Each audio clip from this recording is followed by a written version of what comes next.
você sofre de distúrbios gastrointestinais, seja gases, distensão abdominal, alteração na frequência da sua evacuação, ou aquela condição que a gente chama de brain fog, que é falta de clareza ali no seu raciocínio, sensibilidades alimentares, até mesmo algumas doenças autoimunes, tudo isso pode ter relação com leaky gut ou permeabilidade intestinal na tradução. Fica aqui nesse vídeo que eu vou desmistificar tudo sobre leaky gut e até mesmo como tratar essa condição.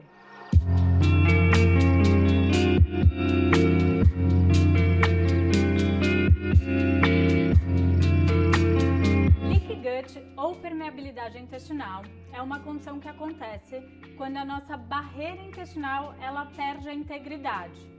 Na verdade, não é o termo que eu mais gosto, porque o nosso intestino ele é para ser permeável para absorção de nutrientes. O problema é que quando ele fica hiperpermeável, e isso acaba impactando em não só a absorção de nutrientes, mas como também de outras partículas, bactérias, produtos de bactérias que já não são tão interessantes. A gente tem uma estrutura celular, que é a nossa barreira intestinal, que ela tem vários tipos diferentes de célula e também tem as células especializadas em absorção de nutrientes. Elas são coladinhas umas às outras aqui e vocês podem ver nessa figura aqui quando ela está íntegra. Quando essa estrutura começa a ficar, que a gente chama de permeável, é que esses cintos entre uma célula e outra, entre um enterócito e outro, eles começam a se degradar. E daí, em vez de você absorver os nutrientes pela área absortiva do intestino, você começa a absorver entre essas estruturas.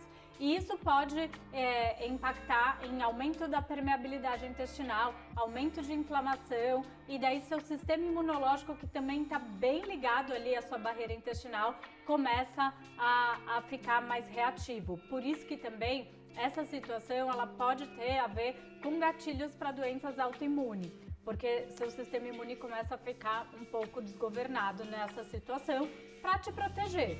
Então, quando a gente tem a degradação dessas estruturas, desses cintos entre uma célula e outra, que se chamam, o nome delas é tight junction ou junções apertadas, é quando a gente começa a ter essa permeabilidade intestinal.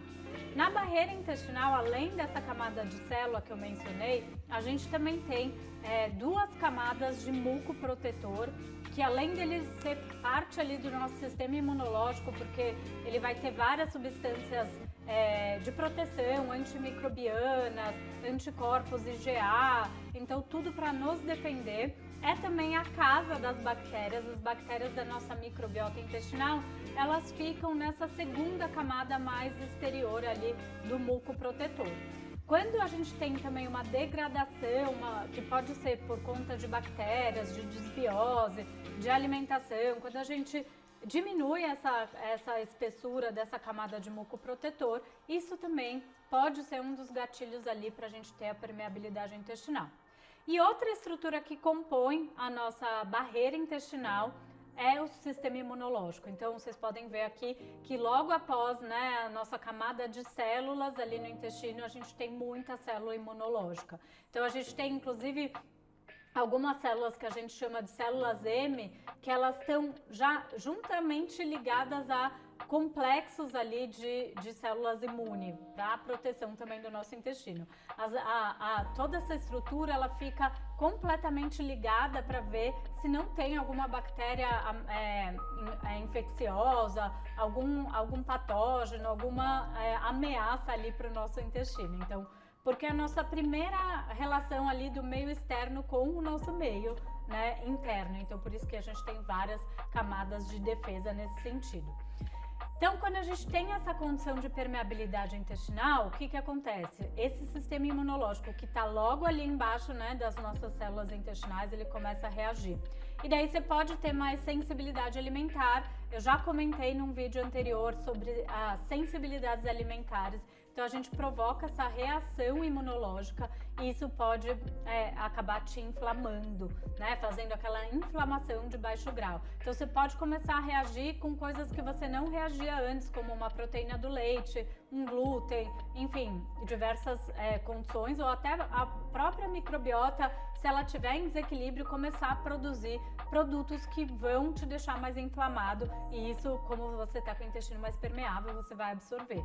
E daí não vai ficar, esses sintomas não vão ficar só ali no intestino, você vai ter impacto disso no organismo como um todo. Então, os sintomas de cansaço, de fadiga, de falta de memória, de falta de clareza ali nos seus pensamentos, de produtividade, até citei, né, das doenças autoimunes, porque você vai desregular esse sistema imunológico, e até mesmo as condições que vocês sentem mesmo com distúrbios gastrointestinais podem acontecer, de gases, distensão abdominal, porque todo esse quadro da permeabilidade intestinal vai levando a um desequilíbrio também da microbiota. Lembrando que as bactérias moram lá no intestino, então eles precisam ter um ambiente sem inflamação, sem estresse oxidativo, um ambiente tranquilo ali para que elas possam desempenhar o papel delas diretamente. Então, se você tem uma permeabilidade intestinal, muito provável que você tenha uma desbiose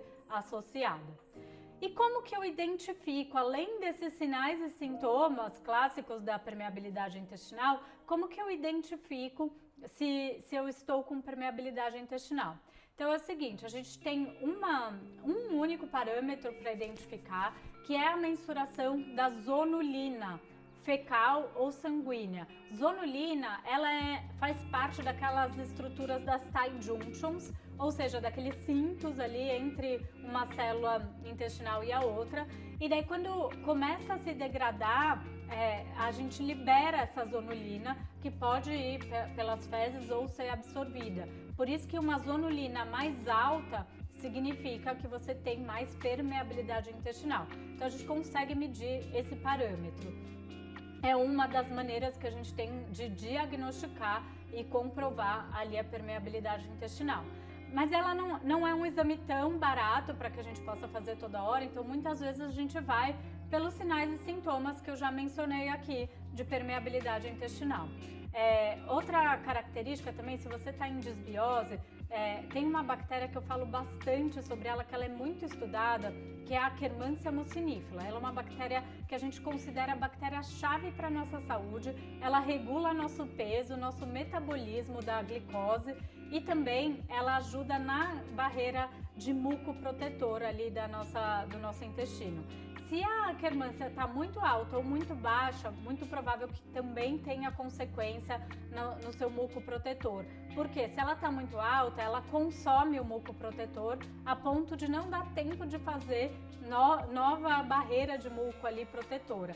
E se ela está muito baixa, possa ser que você esteja com essa camada de muco muito baixinha, e isso vai impactar também nos níveis da Akkermansia.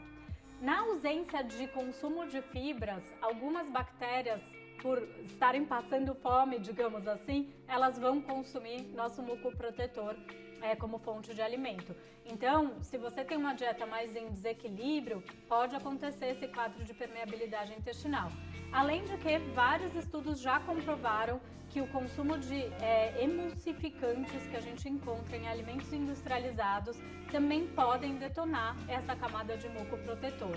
Emulsificantes a gente vai encontrar então em diversos produtos industrializados.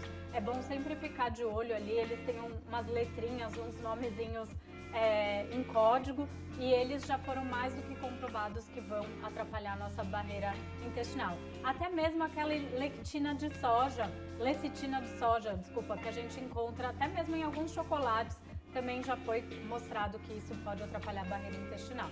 Então, a falta de fibras, consumos de industrializados e esse desequilíbrio ali da microbiota, alguns adoçantes também vão contribuir com essa permeabilidade intestinal. O álcool também é outro, que a gente não pode nem chamar de alimento, né? Mas é um componente que vai também atrapalhar a sua permeabilidade intestinal. Outros estudos já mostraram que deficiência de alguns nutrientes podem contribuir também, como por exemplo a deficiência de vitamina D. Então, pacientes que têm níveis menores de vitamina D no sangue podem ter permeabilidade intestinal, mais propensão à permeabilidade intestinal. Então, níveis de vitamina D, de zinco, de vitamina A são importantes que a gente avalie nesses pacientes para, se estiver em deficiência, ter que repor para ajudar nessa barreira intestinal. E tem dois aminoácidos que eu gosto muito de utilizar para a melhora dessa permeabilidade intestinal. Um deles é a glutamina. Então, a glutamina, ela tem uma estrutura que a nossa célula intestinal utiliza como fonte de energia para se replicar. Então, por isso que a gente coloca ali a glutamina. Ela tem um efeito mais trófico, ou seja, de crescimento ali, e vai ajudar na proliferação, na recuperação dessa barreira intestinal. Então, é legal a gente usar essa glutamina aí por 1 a 2 meses para essa recuperação da barreira intestinal. E o colágeno, que ele vai ter alguns aminoácidos que são bem importantes também, tanto para a composição de mucoprotetor como para a fonte de energia desses enterócitos. Então, prolina, a serina são aminoácidos que fazem parte ali da camada de mucoprotetor, então vai ajudar nessa composição. E a glicina, que é um dos principais aminoácidos do colágeno, também vai ser utilizado como fonte de energia para a barreira intestinal. Então, essa se você consumir ali peptídeos de colágeno, né, que a gente chama de proteína de colágeno, vai ajudar nessa estrutura da barreira intestinal. Então a gente vamos recapitular aqui, uma dieta livre de álcool, de industrializados, de adoçante, mais rica em fibras, polifenóis, com uma quantidade de proteína adequada também, que a gente precisa de proteína, seja você vegetariano ou não, a gente precisa de proteína total ali na dieta para fazer essa barreira intestinal funcionar. Equilíbrio da microbiota, eu dei o exemplo da quermância, mas tem outras bactérias que podem acabar atrapalhando essa barreira intestinal quando elas estão em desequilíbrio. E também utilizar esses aminoácidos como a glutamina e os peptídeos de colágeno para ajuda da barreira intestinal.